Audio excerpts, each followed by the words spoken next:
Hi guys, welcome to my vlog. So ayan, nag long sleeve ako kasi napakasakit ng init sa balat. Tapos pupunta ako sa garden, check ko yung yung mga bunga ko, marami na. Kasi magluto ako ng pagkain ni Ryle, gulay. Kung ano yung available, tignan ko lang mamaya.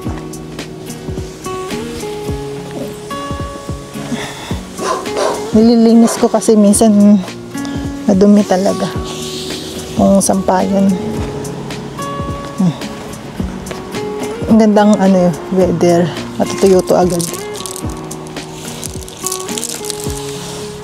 Ano si Ryle kay Mamo?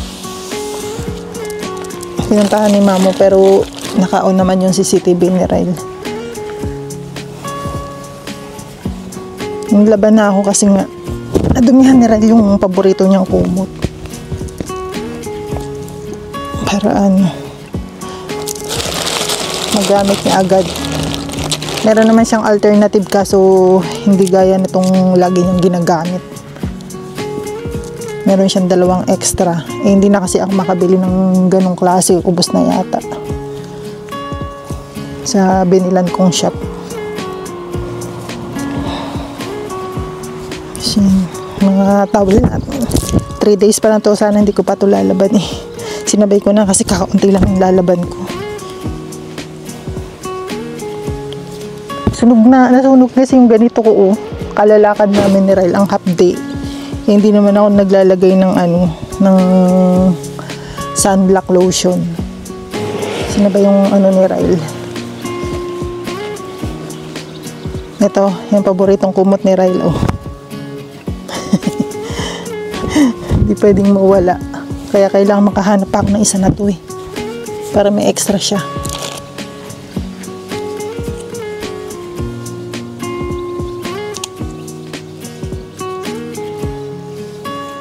Grabe ang init. Hindi ko tuloy mailalabas si Ryle. Pwede naman dito sa ilalim ng puno. Umiya pag di pa siya inaantok, palalakarin ko lang ng konti para mapagod, matulog agad. Laban ko na yung mga hindi dapat laban. Ito mga cover to ng TV. Init, grabe. Nakaano na ako, masakit pa rin sa balat. Hindi ako nakakabili ng ng sunblock lotion. Gumagamit naman na ako Malaki-laki naman na si Ryle, kaya pwede na. Iniwan yata ni Mama si Ryle sa loob ng bahay.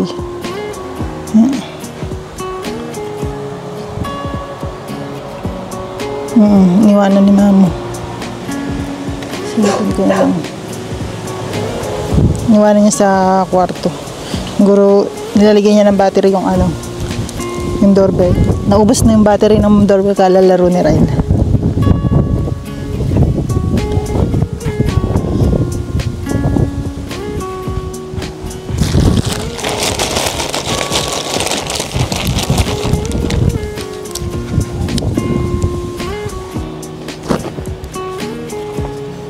Bukas naman yung beddings kasi nandito na bukas si Josawa.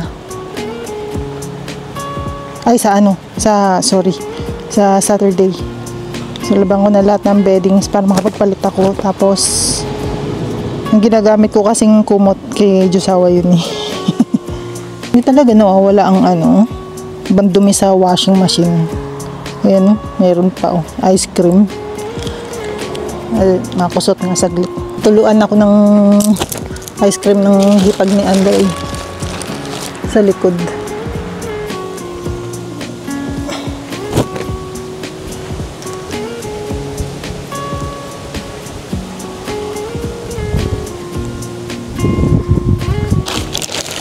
Bilisan ko na lang kasi nagbe-breakfast pa si Mamo. Iniwanan niya lang yung yung kinakain niya. Pinuntahin niya si Ryle kasi nakita niya na nasa kusina ako. Ganun naman si Mamo kapag alam niyang Wala ako sa kwarto, pinupunta niya si Ryle. Si Ryle kasi pala akyat na rin.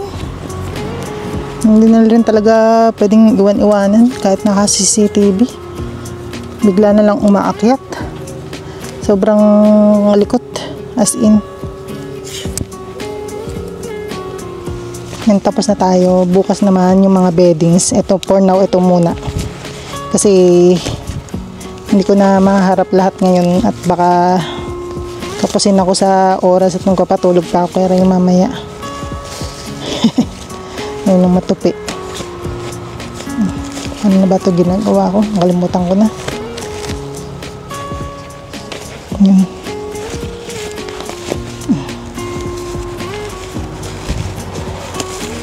Yan. Punta tayo sa ano.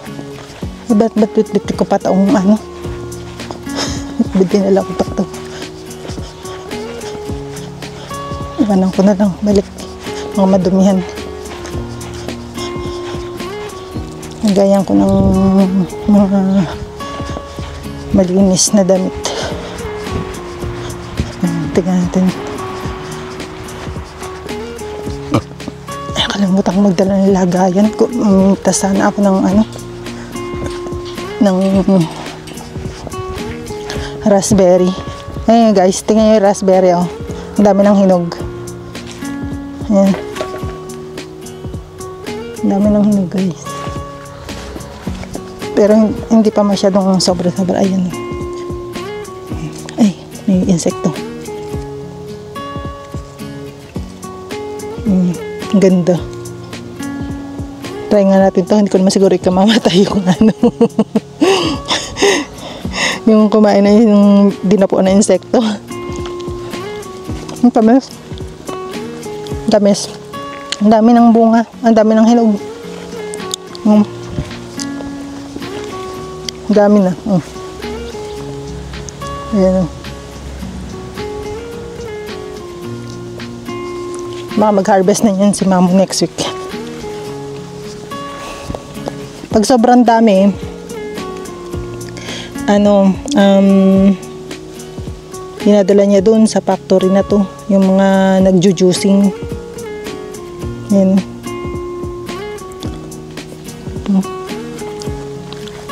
Tamis. Matamis ang raspberry namin.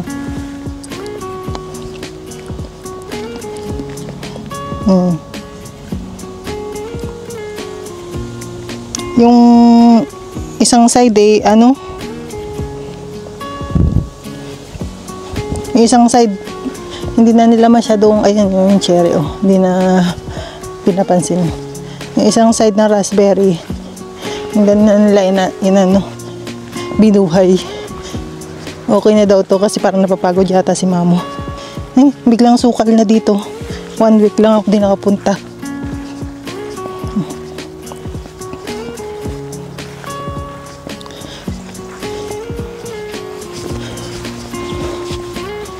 Yan. Hindi pinipitas ni Mamo yung ano, itong kamatis. Masarap ang kamatis na matamis to eh.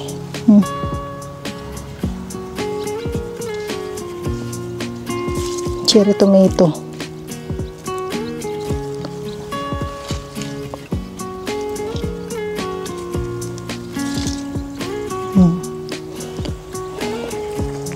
Ang dami bunga ng beans. Ano? Pitasin ko nga bukas. Umitas ako bukas na to. Ang dami na. Para kay Rail. Kuwan pala to, ayan, kinchay. Ayan, nagtanong pala si Mao ng kinchay dito. Ayun, nabulaklak na yung sunflower. Oh. Ayan guys. Ang laki. Ayan. Kita nyo, ang anong nagkakrak na yung lupa ng patatas. Marami ng ano yan, marami ng laman. Natatawa ako kay Mamo. Yung pumpkin, ang liit-liit pa, pinitas niya mura. Tapos hindi niya alam kung pumpkin ba yun or kung ano man na ano. Ayun, ang laki. Yun, nakita niyo guys. Ang dami ng ano. Ang dami ng bunga ng ano. Ng green beans, pasola. Yan siya yung carrots. Ang daming bulaklak. Oo, ang daming bunga sa loob. Oo. Ang dami niyang bunga sa loob, yung pa sa kabila. Grabe, ang dami.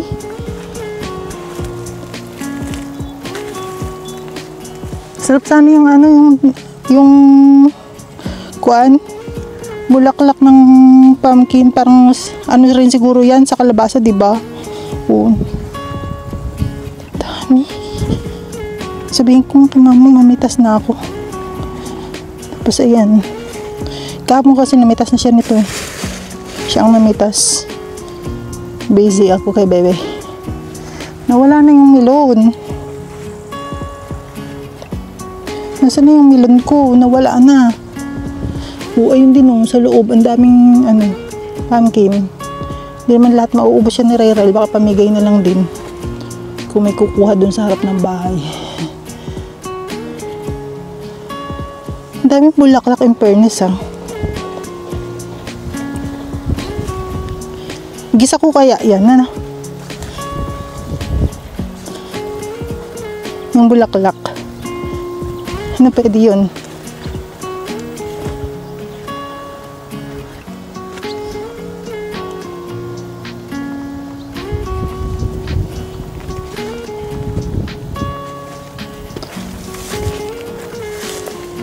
Wala kasi akong lagayan. Kukuha akong lagayan, babalik ako. Tapos kuhanin ko yung mga bulaklak ng pumpkin kasi masarap to guys. Tapos iluluto ko. No? Igigisa ko na lang kahit sa alamang kasi wala naman akong bagoong na ano. Ano yun? Yung dilis. Wala akong ganun. Kahit sa alamang meron ako eh. Iluto ko siya. Saglit lang naman iluto yun.